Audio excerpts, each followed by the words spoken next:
श्रीमद् भागवत गीता को उपनिषदों का सार कहा गया है, जो सभी हिंदू धर्म ग्रंथों में सर्वमान्य भगवत गीता में बताए गए उपदेश जीवन को सही तरीके से जीने की सीख देते हैं।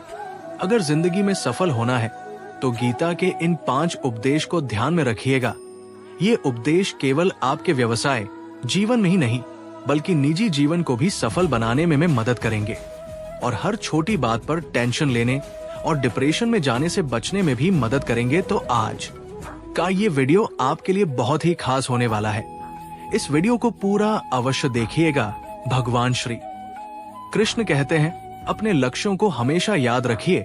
किसी भी लक्ष्य को निर्धारित करने से पहले खुद से 3 सवाल अवश्य करें। पहला, आप उस काम को क्यों करना चाहते हैं? दूसरा, इसका क्या परिणाम होगा? तीसरा, आपको इसमें सफलता मिलेगी?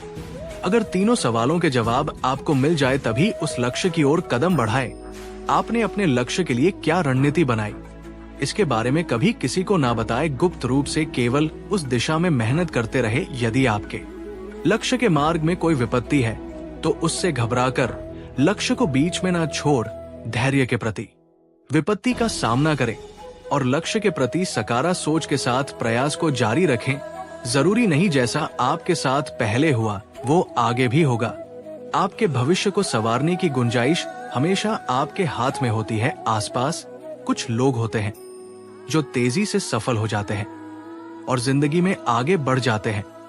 वही कुछ लोग लाख कोशिश के बाद जिंदगी में सफल नहीं हो पाते। उन्हें सबसे पहले अपने लक्ष्य को तय करने की जरूरत होती है, जिससे कि पता चल सके कि किस दिशा में आगे बढ़ना है और मेहनत करनी। जिंदगी में सफल होने के लिए अगर लक्ष्य तय करने में दिक्कत होती है तो इन बातों को हमेशा याद रखिए।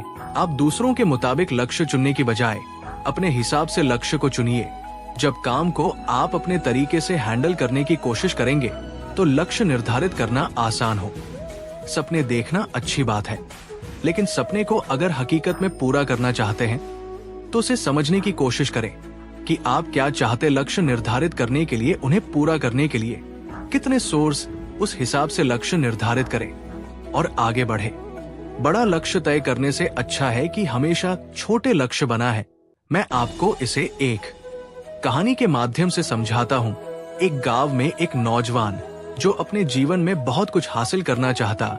उसके मन में कई सपने थे और वो हमेशा अपने लक्ष्य को लेकर उत्साहित रहता, लेकिन बीच बीच में उसके दोस्त और रिश्तेदार उसे ताने मारते, ये सब तेरे बस की बात नहीं है, तू इतना बड़ा सपना देख रहा है, ये तो कभी पूरा नहीं हो सकता। शुरुआत में उसने अपने सपनों को लेकर काफी मेहनत की, लेकिन समाज की बातों ने उसे हिलाकर धीरे धीरे उसका आत्मविश्वास डगमगाने लगा और एक दिन वो हार मानने की कगार पर पहुंच गया। वो सोचने लगा, सच में वो अपने लक्ष्य को नहीं पा सकता है। फिर एक दिन उसकी मुलाकात एक बुजुर्ग से जो अपने अनुभवों से भरपूर थी। उन्होंने नौजवान के चेहरे पर चिंता और हताशा देखी तो उन्होंने इसका कारण पूछा। नौजवान ने अपनी सारी बातें साफ साफ बता दी। बुजुर्ग ने मुस्कुराते हुए उसे समझाए, बेटा, सफर में कई बार ऐसी मुश्किलें आएंगी, लोग पाने देंगे, हंसेंगे, रोकेंगे, लेकिन अगर तुम अपने लक्ष्य के लिए गंभीर हो तो कोई भी रुकावट तुम नहीं रोक सकती। एक बात हमेशा याद रख, जब तक तुम अपने लक्ष्य को याद रखो, उस पर डटे रहो, तब तक तुम्हारी जीत निश्चित है। बुजुर्ग की बातें सुनकर नौजवान के मन में फिर से जोश भगा है।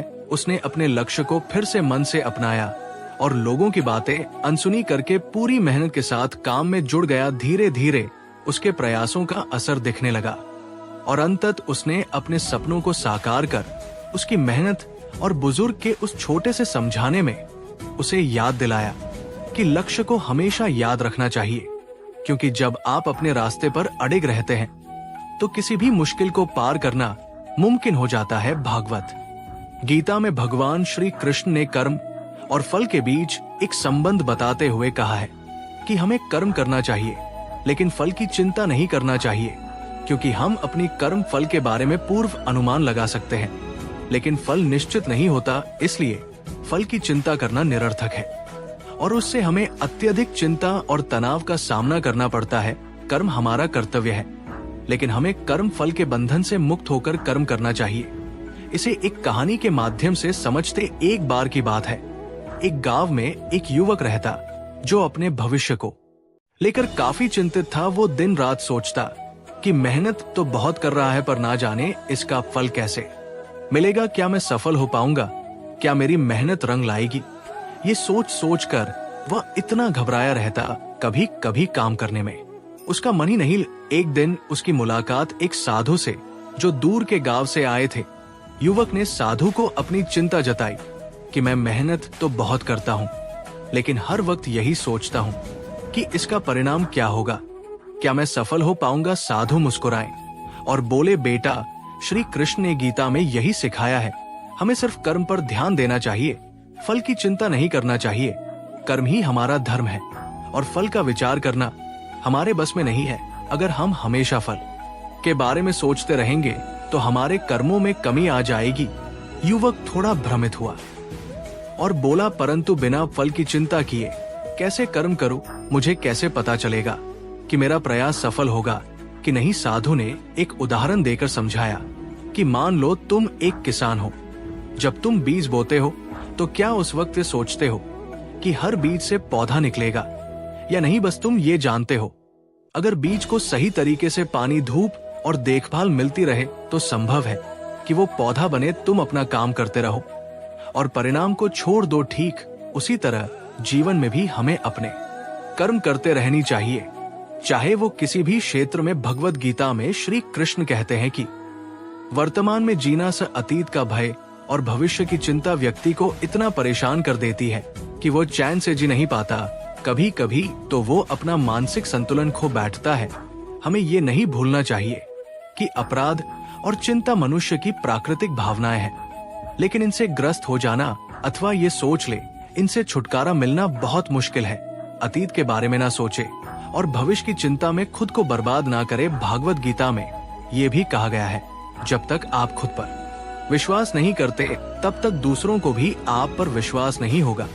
जीवन में सफलता पाने के लिए आपको अपने सपनों का पीछा करना चाहिए। अपने सपनों के लिए काम करें और उन्हें हासिल करने के लिए हमेशा तत्पर रहे। आप जितना मेहनत करेंगे उतने ही जल्दी आपके सपने पूरे होंगे।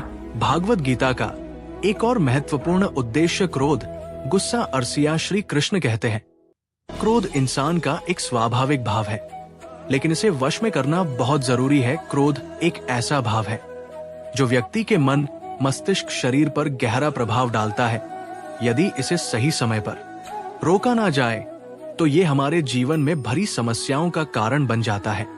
जब हम क्रोधित होते हैं तो हमारे निर्णय लेने की क्षमता कमजोर हो जाती है। क्रोध की स्थिति में हम बिना सोचे समझे ऐसी बातें कह जाते हैं जो शायद सामने वाले को चोट पहुंचा देती है। कई बार गुस्से में हम ऐसा निर्णय ले लेते हैं जिनका हमें बाद में पछतावा होता है।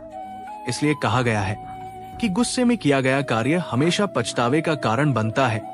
एक गांव में एक व्यक्ति रहता था जिसे बहुत ही जल्दी क्रोध आ जाता था। छोटी छोटी बातों पर गुस्सा हो जाता, चाहे सामने वाला व्यक्ति कोई भी हो। कभी वो अपने दोस्तों पर नाराज हो जाता तो कभी अपने परिवार वालों पर। उसके गुस्से के कारण लोग उससे दूर दूर रहने लगे थे। उसे इस बात का एहसास नहीं था कि उसके गुस्से की वजह से लोग उससे परेशान हो। वो धीरे धीरे अकेला होता जा रहा था। एक दिन गांव में एक साधु आए। साधु ने उस व्यक्ति का स्वभाव देखा और उसे अपने पास बुलाया। उन्होंने खाली कटोरी और एक मिट्टी का दीपक जलाकर उसे दिया और कहा, इस दीपक को इस कटोरी में रख दो और ध्यान से देखो। वो व्यक्ति ध्यान से दीपक को देखता रहा। धीरे धीरे दीपक की ला ऊपर उठने लगी और उस कटोरी के अंदर का पूरा माहौल गर्म होने लगा। साधु ने उससे कहा, बेटा, जिस तरह ये दीपक अपने चारों ओर गर्मी फैलाता है, उसी तरह क्रोध भी हमारे आसपास पास के माहौल को गर्म और अशांत कर देता है। ये सिर्फ दूसरों को नहीं बल्कि हमें भी जलाता है।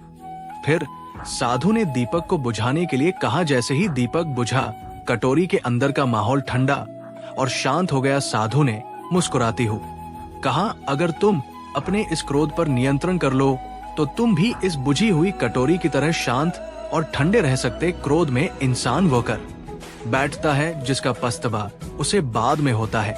इसलिए जब भी गुस्सा आए उसे शांत करने से क्रोध से न केवल हमारे रिश्ते बिगड़ते हैं, बल्कि हम भी आंतरिक रूप से अस्थिर हो जाते हैं।